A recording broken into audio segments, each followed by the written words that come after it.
Hare Krishna, World Raiser, Sabine and Roger here. Let's watch Sadhguru on how Lord Krishna left his body.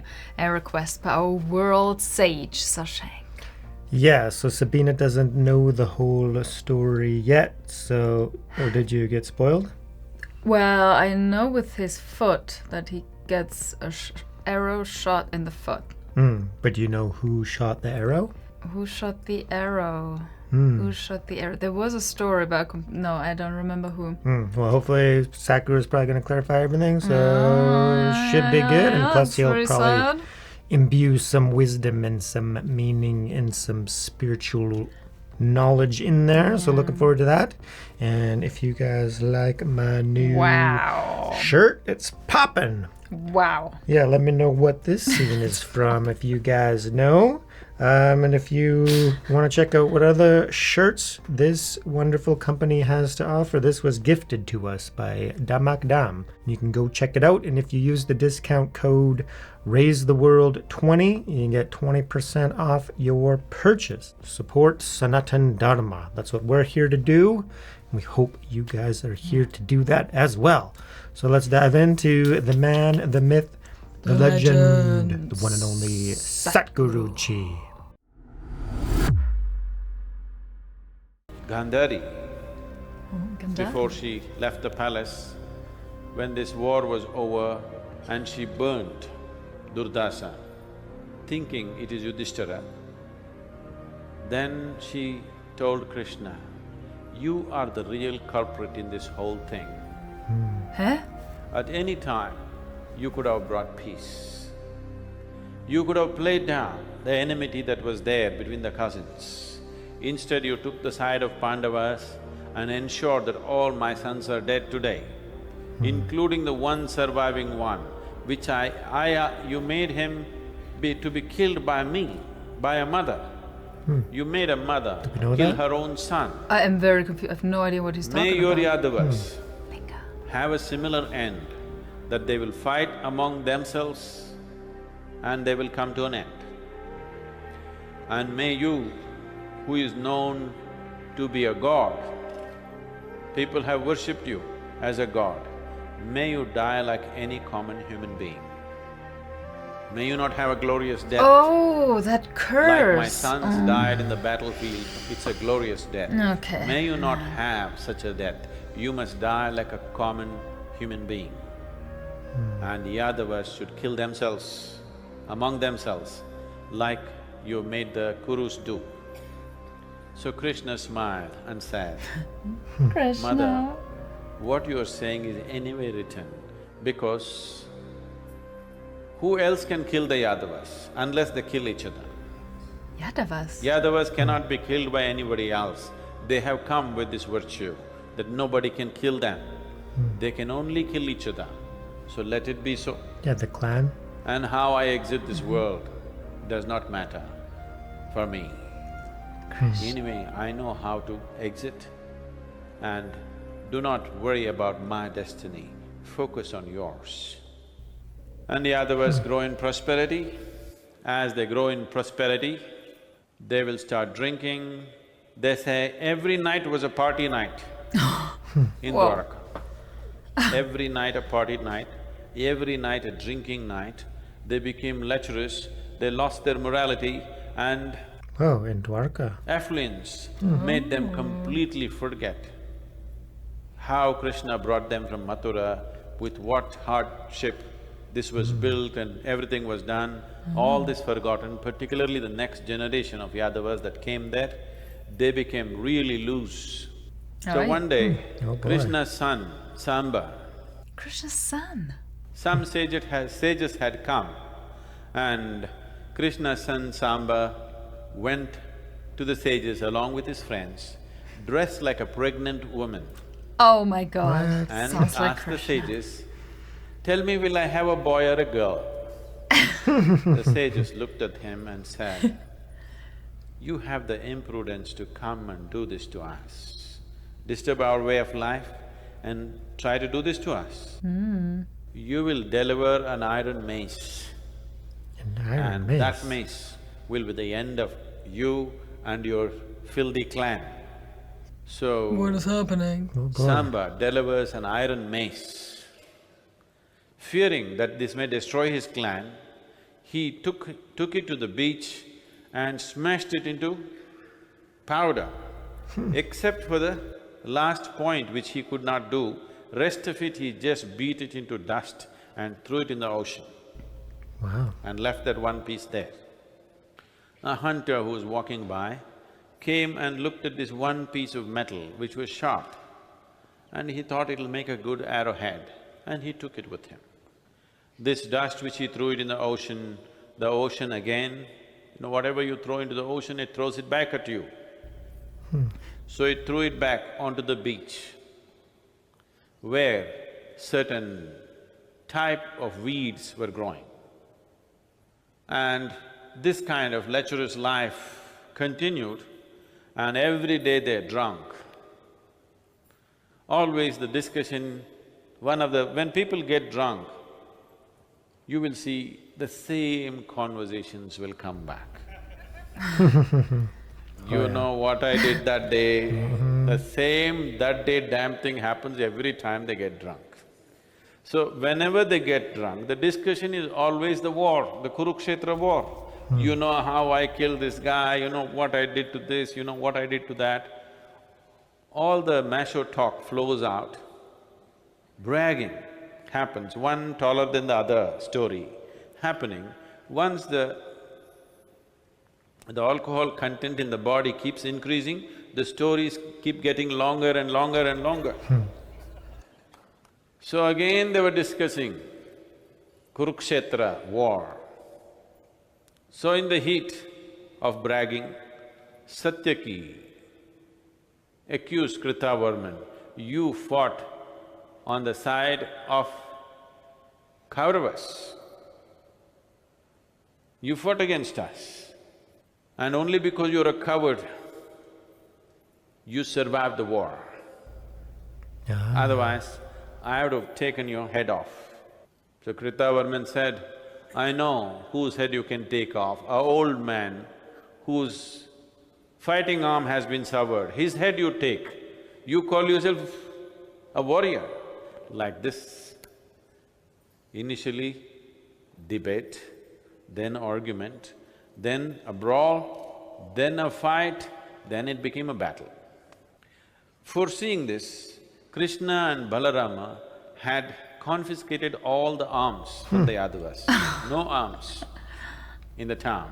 Because the way these guys were drinking, anytime they'll come out with their swords and bow and arrow and start shooting. So, they started fighting, beating each other with their hands and sticks. When that was not enough, they went and plucked these weeds which were growing near the beach. And these weeds had taken in the mace that Samba had crushed and left there. And they said they were as hard as steel, and they beat each other and killed each other with this. A kind of a civil war happened. Wow. And Yadavas all decimated by themselves, only a handful were left.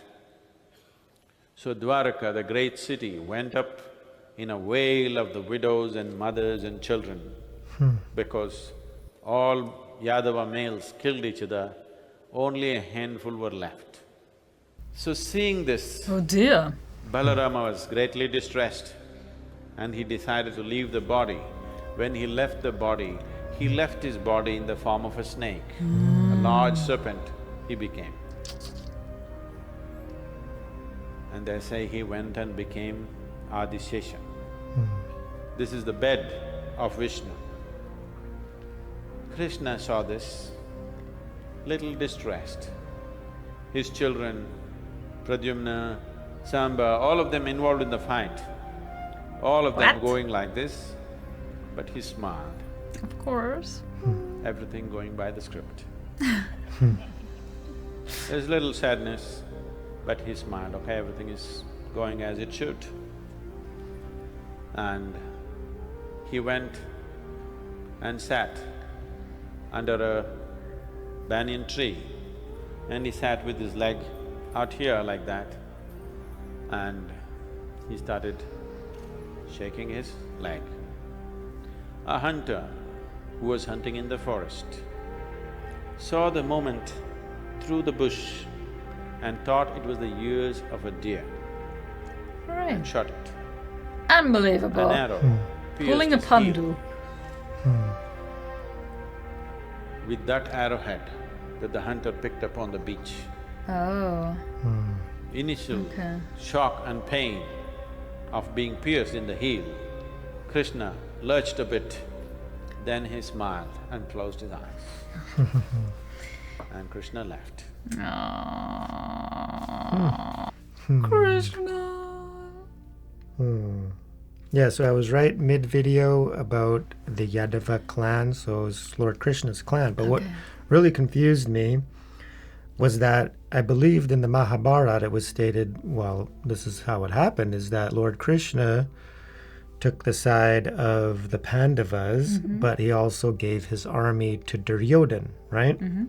So which means that I thought all of the Yadavas, or those fighting in the Mahabharata, like Kurukshetra battle, that were part of Lord Krishna's army, and this would be the Yadavas, I believe, they would have been on the Kauravas' side. So which means they all would have been destroyed. So I don't even know so who these this is. Yeah, so maybe he's saying that that was kind of the degeneration of the clan, because it would have been the ones that fled the battlefield, maybe, Well, or the maybe survivors, like the injured ones. but the children. What about the children Well, of there's- the warriors? Well, I don't know if all the children would have been drinking and partying and doing what they said, because I think it's a very short time after the Mahabharata that So this is it happened. right after the? Yeah, so you have Gandhari's curse, and then also he didn't touch on exactly who it was, because I believe the person that ended up shooting the arrow to Krishna's foot was, do you know who? I have no idea. Do I want to know? Who was it? Bali from the Ramayana, remember? Because Lord Ram shot him with an arrow from behind. So then he also got the boon that he would be the one to take Lord Krishna's avatar. But that's huge. For Why wouldn't karma. Sadhguru mention that? Well, maybe everybody knows already. True. Except you. True. Never mind. Okay, so this all happened in Dwarka. Looks like it. So Bali was in Dwarka. No. Wait. Oh, he was a. Oh my God. Oh God. Never mind, friend. Never mind.